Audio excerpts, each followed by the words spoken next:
વાગરા જ્વેલર્સની દુકાનમાં થયેલ લૂંટમાં પોલીસે ગણતરીના કલાકોમાં લૂંટારૂને દબોચી દીધો. ગુનેગારને ઝડપી પાડવા વાગરા પોલીસે રાત દિવસ એક કરી નાખ્યા. વાગરા પોલીસને સોનાની લૂંટમાં મોટી સફળતા મળી. પોલીસે રોઝા ટંકારિયાથી એક ઇસમને ઝડપી લીધો. આરોપી 10 લાખ રૂપિયા સટ્ટામાં અને ઓનલાઈન ગેમિંગ્સમાં હારી જતા લૂંટનો પ્લાન રચ્યો. વાગરાના બજારમાંથી ગત સોમવારના રોજ બપોરના સમયે સોનાની લૂંટનો બનાવ બનતા લૂંટ ચલાવનાર ઈસમની શોધમાં પોલીસે રાત દિવસ એક કરી નાખ્યા હતા. જો કે સમયસર કરેલ મહેનત વાગરા પોલીસને ફરી હતી.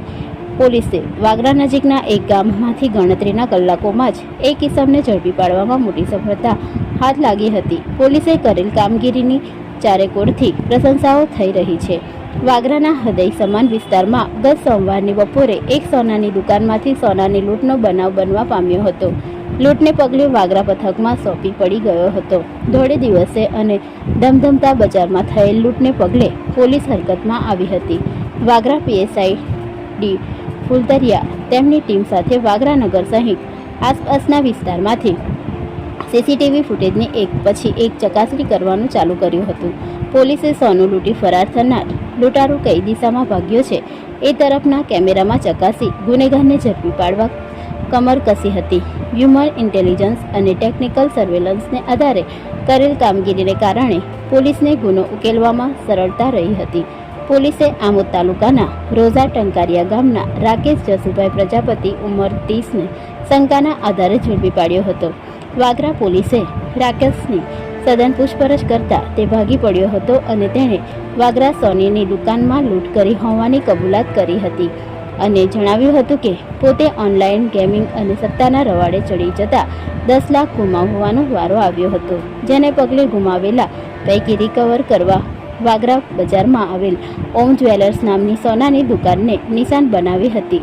સોનીની દુકાનમાંથી લૂંટ ચલાવી લીધેલ તમામ દાગીના જેની કિંમત 3.65 લાખ તેમજ મોટરસાયકલ અને મોબાઈલ મળી કુલ 4.35 લાખનો મુદ્દામાલ પોલીસે કબજે કરી આગળની વધુ કાર્યવાહી હાથ ધરી હતી. તારીખ 19/5/2025ના રોજ વાગરા ટાઉનમાં એક લૂંટનો બનાવ બનેલો હતો, જેમાં ઓમ જ્વેલર્સની જે સોનીની દુકાન છે તેમાં એક ઈસમે આજે ફરિયાદી છે તેમના મોઢા ઉપર મરચાં તથા મીઠાની પાવડરની ભૂકી નાખી અને એમની દુકાનમાંથી સોનાની 5 ચેન એક સેટ એમ મળી લગભગ 3,65,000ના મત્તાની લૂંટ કરી અને મોટરસાયકલ પર ભાગી ગયેલો હતો. જે ગુનાની તપાસ દરમિયાન વડોદરા રેન્જના પોલીસ મહાનિરીક્ષક શ્રી સાહેબશ્રી તથા ભરૂચ પોલીસ અધિક્ષક સાહેબશ્રી નાઓની આ ગુનો ડિટેક્ટ કરવા સૂચના આપેલી હતી. જે અનુસંધાને વાગરા પોલીસ સ્ટેશનના police inspector Shri S T Fultariya નાઓએ અલગ અલગ ટીમો બનાવી અને આ ગુનાની શોધખોળ ચલાવી રહ્યા હતા.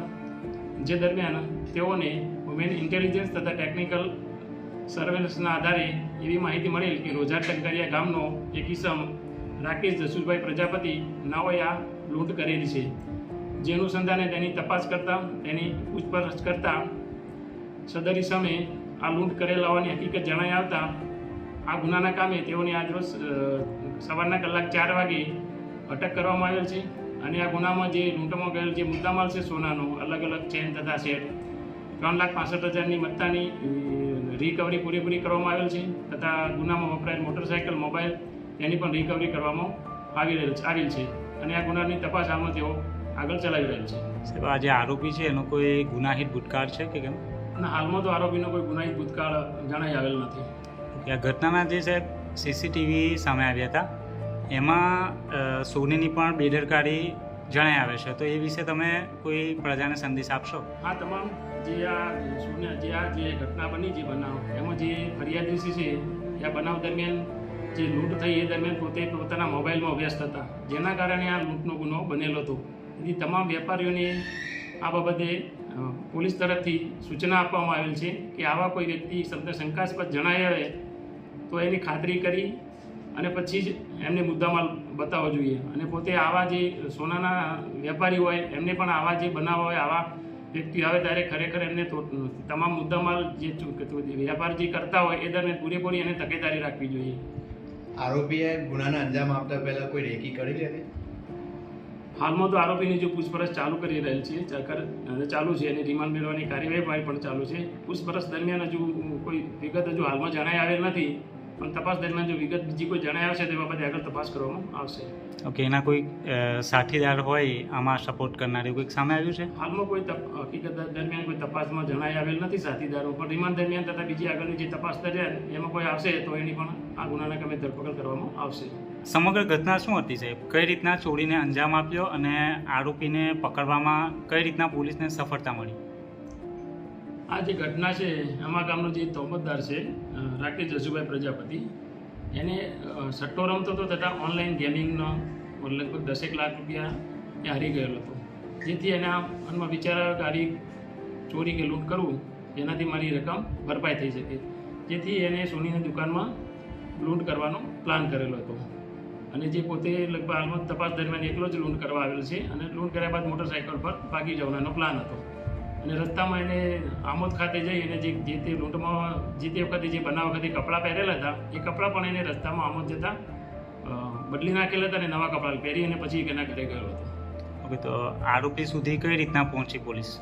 પોલીસને હ્યુમન ઇન્ટેલિજન્સ તથા થોડી ટેકનિકલ સર્વેલન્સના આધારે આરોપી વિશે થોડી પોલીસને માહિતી મળેલ કે રોજા ટંકારિયા ગામમાં આ ચહેરાવાળો આ ટાઈપનો એક વ્યક્તિ છે અને એનું મોટરસાઇકલ પણ આ ટાઈપનું છે. અને મોટરસાઇકલમાં પણ એને બેગ પણ બદલી નાખેલી હતી. પહેલાં એની પાસે આવી બેગ સાઈડમાં લગાવેલી હતી, એ પણ એક માહિતી મળેલી હતી. તથા એને સટ્ટામાં પૈસા હારી ગયેલો હતો એ પણ માહિતી પોલીસને મળેલી હતી. એટલે ગામમાં જઈને તપાસ કરતાં એના વિશે પૂછપરછ કરતાં માહિતી મળેલી હતી, જે આધારે ગુનો ડિટેક્ટ કરવામાં આવેલો હતો.